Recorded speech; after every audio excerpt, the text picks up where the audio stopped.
right, let's talk some baseball. Hot stove.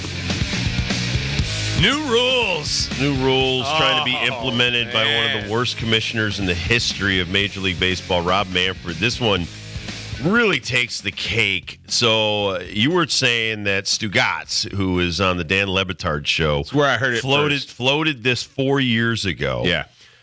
Since then, there's a phenomenon that is sweeping the country. It's called the Savannah Bananas. And these guys do backflips and they do insane entertainment stuff. And they're packing stadiums across America. Great watch. So I think Rob Manfred gets caught up in a lot of this stuff. And I'm sure that his friends that are nerds that don't appreciate the value of how hard it is to make it to the major leagues, and they want to, stand behind words like integrity and things like that, and talk about statistics and records. And now all of a sudden you come out with this golden bat rule that you want to implement. A golden bat. Where at any time in the game you have one time where you can pick any player in your lineup can hit out of order. Now, part of baseball, since I was 8 years old and was taught the game, if you bat out of order, it's an automatic out. Okay, and you forfeit an at bat, and you don't want to do that. Now you have a commissioner that wants you not only to bat out of order, but to have Shohei Ohtani in maybe the most crucial part of the game with the bases loaded, possibly hit, and then Shohei could come right back up and hit again. So you don't have to wait until Shohei hits and then maybe hit him in the 5 hole. You could be like, got the bases loaded, 1 out, Shohei strikes out. Okay, he walks back towards the on-deck circle, and he turns right around, he comes back and hits. What if I intentionally walk Shohei, and then he comes right back and hits? Again, so this is your theory, because you don't think these things through. But because you see things like the Savannah Bananas and you think, oh my God, everybody, why do they love that so much? You love that so much because they literally are the Harlem Globetrotters of baseball. These are guys that couldn't make it to the major leagues. There's a big difference between being a Savannah Banana and being an entertainer and knowing what your limitations are and why you're there. Globetrotters would say the same thing about an NBA They player. can't play in the NBA. Right. So you wouldn't have Adam Silver say, hey, just because it works for the Harlem Globetrotters, and I played with the Harlem Globetrotters. I did it at the XL Center a few years ago, and they were down by 50, but they did it on purpose just so they could use their 4-point shooting rule, come back in the game and win the game. So, but it's a scripted show. And the thing about the major leagues that Rob Manfred can't stand is that it's not scripted. He wants to be able to script the time. He wants to be able to script the records. You can't do that and still think you have a viable product that goes back 145 years. You are going to destroy the history and your integrity if you bring out rules like this. What's the next rule? Again, we bashed him a couple years ago during COVID when there was a kind of a lull in offense, and you wanted to move the mound back 2 feet. Yep. Okay, 2 years later, how many arm injuries are going on? It's an epidemic of monumental proportions from the major leagues on down to Pee Wee Little League. All these kids from 12 years old to 18 years old are going underneath the knife right now for Tommy John because they play the game year-round. It's not a game that's meant to be played year-round. You don't even do that at the major league level. Now you want to change rules. Now you want to implement some kind of ridiculousness of this golden bat rule to do what? What is that doing? It's not a video game. It's not the Savannah Bananas. So it's not that I hate the rule.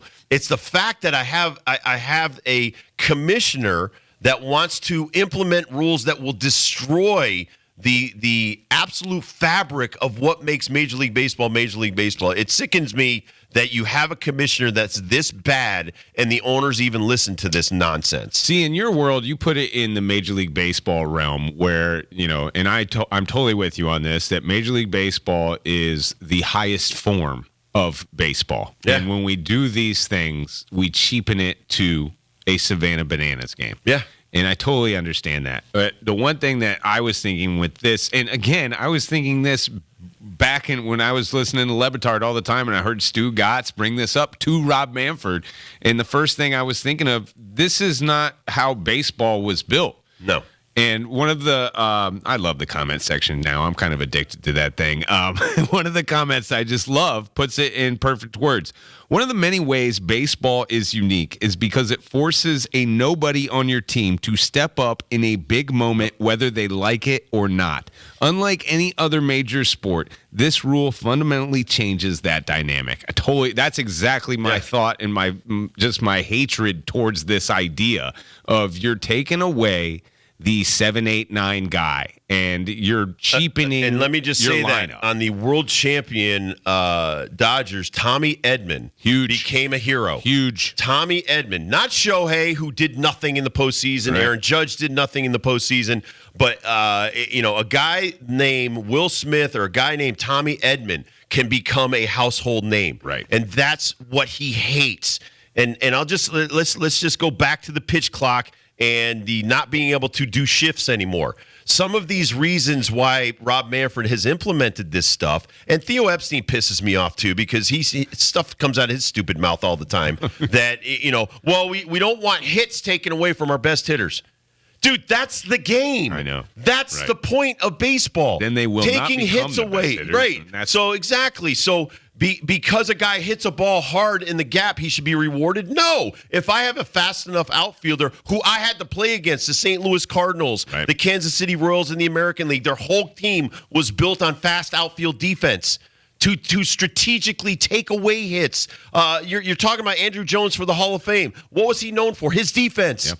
Yes, he was offensively a juggernaut, but at the same time, he played shallow and dared you to hit it over his head. When we had to play the Pittsburgh Pirates in the playoffs, you had some of the greatest outfielders, Van Slyke, Bonds, guys like that were there to take away hits from us. So everything this guy does is because he can't play it. That's the point here.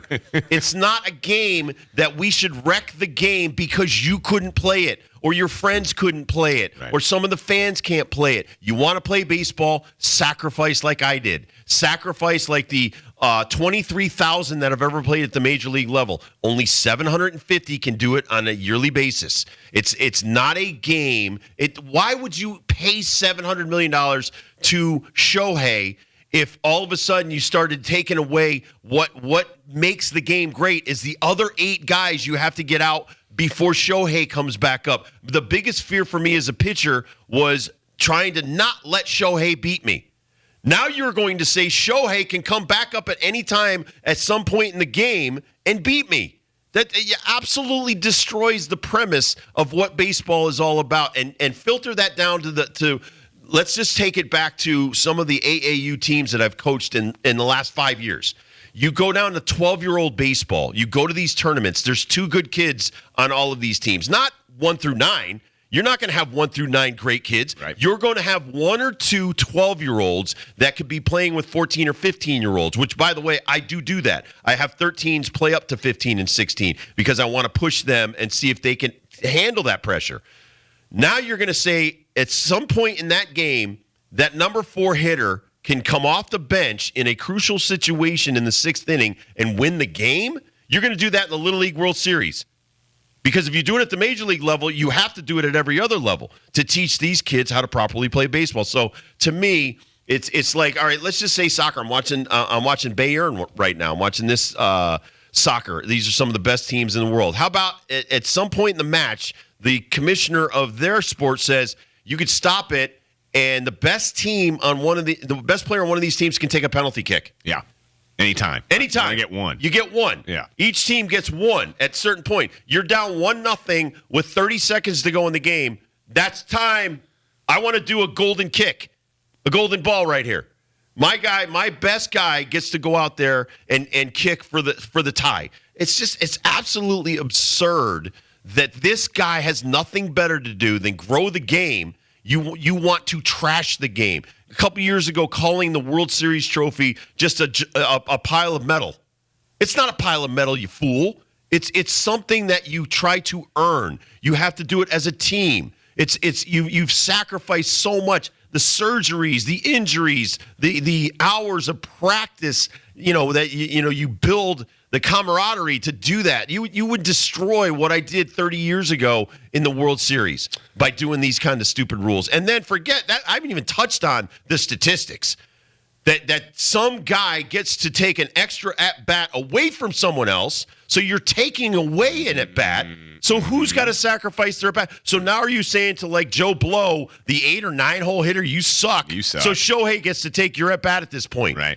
Oh my God, how demeaning is that? I just think it's more about selling tickets to a circus than it is about Rob Manfred, he's Barman Bailey. But just he has some great elephants. He has some great clowns. He has some great shows that he. But we don't want to promote them. Exactly. It's like Mike Trout should promote himself. Let's get some flamethrowers in here, man. We need some more trapeze artists. What we're doing right now just ain't like that's the thing that I see, and it was evident in it was already said. We brought out the time of action versus the time of just sitting around and watching. Yep. And, that's an actual statistic that affects viewing and affects the play on baseball in the world of baseball. I don't hear people clamoring for, oh, man, if only Shohei were to get one more at bat. Oh, man, if Aaron Judge would have came up one more time, he probably would have struck out. He probably would have done exactly what he was doing the whole World Series in the first place. So, I don't know. I just feel like this is another clown kind of element to add to the circus fair. You make a great point. Let me go back to your point you made earlier. Okay, forget Shohei just walked. I just struck Shohei out.